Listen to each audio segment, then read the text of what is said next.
So we've got our chicken carcass that we just pulled all the meat off of, and I've got some carrots, onions, celery, and my Instant Pot here. Now you don't have to have an Instant Pot by any means. We love ours. They're not paying us to say this, but we love ours and we think it was a great investment for us. We do all kinds of things in it, but you don't have to have one. You can make stock in an Instant Pot, you can make stock in a crock pot, and you can make stock on your stovetop.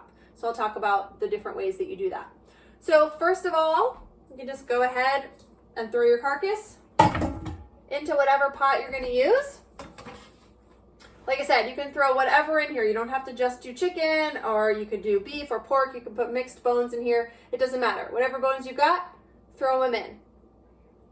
And then I'm just gonna cut up a few carrots and onions. I just rinse them really quickly. You don't have to peel them or anything. And actually, if you rinse the tops off, you can throw those in too. It doesn't really matter.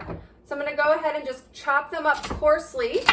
Throw those in. I don't follow a specific recipe when I make stock. I just kind of use what I have around and just go for it. But it almost always contains carrots, onion, and celery if I have them, which I happen to today. Now my celery is looking a little sad. I was gonna make soup and I didn't get around to it, so it's looking a little sad, but for stock, doesn't matter, which is the great thing about stock. You can really just throw whatever in there, whatever's starting to turn, whatever is starting to look a little droopy, you can toss it in. So I'm just, again, gonna kind of chop it coarsely and throw them in as well. And then I've got this big fat onion. It's a big one. So with the onion, you can also just throw the skins in too. So I just chop it kind of coarsely and throw the whole thing in there. Now, if you've got some spices, if you've got bay leaves, or thyme or marjoram or things like that, if you want to just put some sprigs of those in there too, that's really great. You could use mushrooms. Some people like to use mushrooms.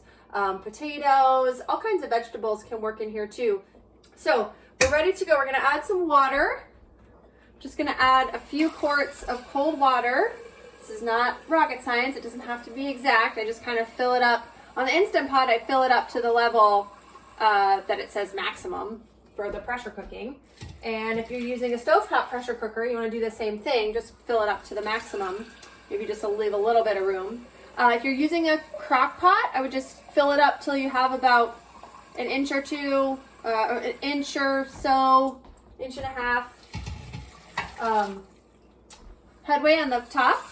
And then on the stovetop, if you're using a large saucepan or a large stock pot, you can do the same thing. The other thing that I'm going to add is just white vinegar. You can use apple cider vinegar too if you want, but white vinegar is really cheap and it is effective. So the reason I'm adding some white vinegar, I'm just going to add a big couple glugs, is white vinegar, or vinegar in general. Vinegar helps pull the nutrients out of the bones. So it pulls some of the calcium, it pulls the nutrients, it helps pull all the stuff that you want in your bone broth, want in your stock, out of the bones that nourishes your body. So we've got our lid here, and it has got a soup and broth button, and it does a pressure cooking for 4 hours. And I've got it on high pressure. All right, so this is gonna go for 4 hours. If you're doing it in a crock pot, you probably wanna do it for 12, or even some people do it even up to 24 hours on low. If you're doing it on the stovetop, I usually say to, let it do a pretty good cooking for, like I said, 30, 40 minutes, sometimes an hour, and then either put it on very low or turn it all the way off for like overnight or for several hours.